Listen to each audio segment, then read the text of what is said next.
Hey guys, Justin here with another episode of Justin's Tools. You know, today I wanted to talk to you about my new hair dryer, but I decided after thinking about it that I want to do something a little special today. Now, a lot of you may remember our... Oh, come on! Come on! Hey, come on!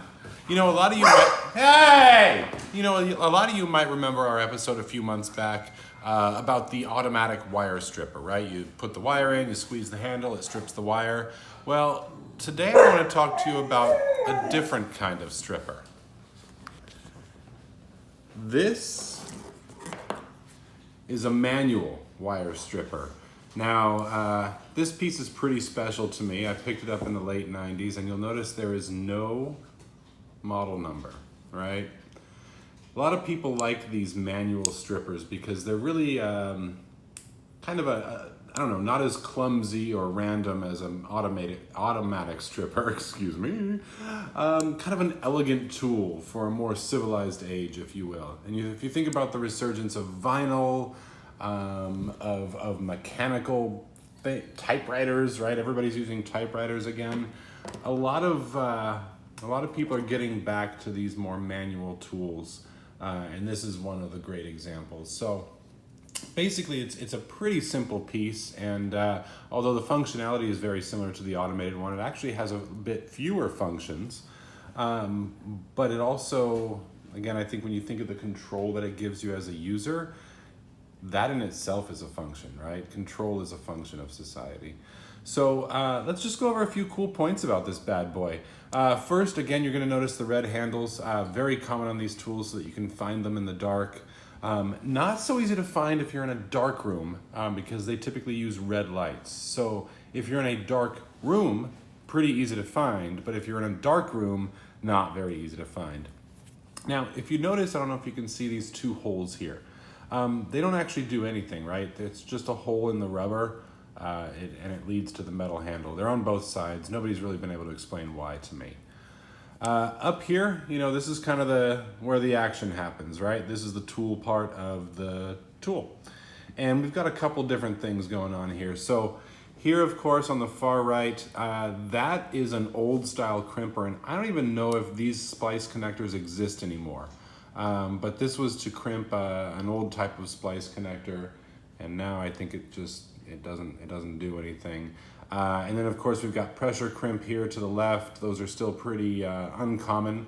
Everything now is either going to be butt splice or Cat 5, Cat 6, but you know, it's there. It's kind of, I don't know, a remembrance of simpler times.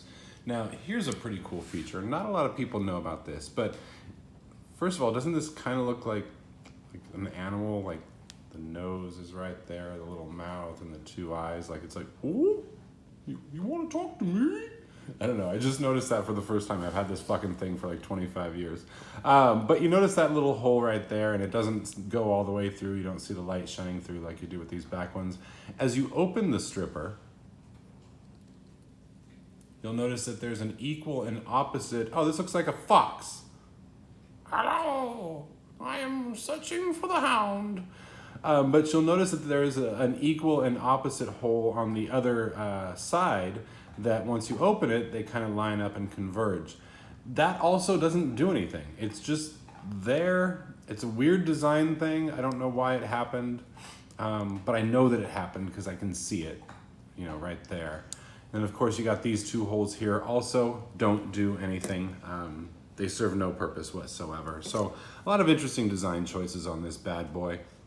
And then up here, in this flat area here, of course, you have the cutter. So you would insert a wire or a cable or a piece of string, and you would put it there, and then you would just kind of clamp down, and that would cut it, right? That would make it shorter than it previously was. And then up here, you see these varying hole sizes. Those are where you strip the wire. So you use this guy to cut it to length. And then I'm going to flip this over because there's a legend. You now have these guys to strip the wire, and you really just decide what gauge of wire you have. So it goes obviously from, I don't know if you can see that, an 18 gauge all the way down to a 10 gauge. Typically 16 and 12 are going to be your most common, but it gives you some other options. So basically you open her up, stick the wire in there based on the appropriate gauge, clamp her down, and then pull the wire out with your hand, and it should shear off that jacket. Now sometimes you may need to spin it around to kind of score the wire, but not all the time. It's up to, I guess, luck. But that's how you would use that piece there. Now, if you notice down below, it also has a really cool couple of features. There's a ruler. So if you need to measure anything from, let's say, 0 to 3/4, or to 1 inch, actually, to 1 inch in length, if you have anything less than an inch long, but you need to know how long it is, you can absolutely measure it right there, provided it is definitely less than 1 inch. Then I'm pretty sure this is gibberish. I don't know that means anything. And then over here, of course, we've got the little pliers. They're not very useful because of the shape, which is necessitated by the core design of this, which is to be a stripper. But you got those little clamps up there, so you could pick. Actually, look at this. It's a throwback. I can pick up. Look at that, right? Whoever thought a wire stripper could be used to pick up a tape measure? Man, that is all over the place. So again, just wanted to kind of let everybody see this and, think about it. Do you really need something motorized, automatic, high tech, or you just need something simple that's gonna get the job done? Well, this puppy does it. So once again, thank you for watching, and don't forget to subscribe. And in the meantime, keep on tooling.